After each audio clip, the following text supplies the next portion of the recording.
पुण्यात बिबट्याची दहशत इतकी वाढली आहे की महिलांना स्वतःचा जीव वाचवण्यासाठी गळ्यात टोकदार खिळ्यांचे पट्टे घालावे लागत आहेत।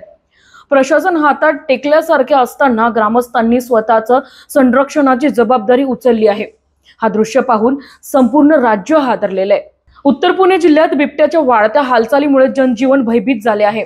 शिरूर तालुक्यातील पिंपरखेड गावात तर परिस्थिती इतकी गंभीर झाली आहे की महिलांनी गळ्यात खिळ्याचे पट्टे घालून शेतात जाण्याचा निर्णय घेतला आहे। बिबट्या सामान्यतः मानेवर हल्ला करतो, त्यामुळे हा संरक्षणात्मक उपाय करण्याशिवाय त्यांच्या समोर पर्याय उरलेला नाही।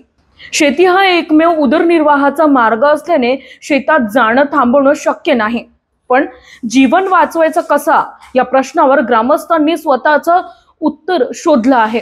कुत्र्यांच्या सुरक्षेसाठी वापरल्या जाणाऱ्या खिळ्यांच्या पट्ट्यांचा उपयोग आता बळीराजा आणि त्यांच्या कुटुंबियांकडून केला जात आहे।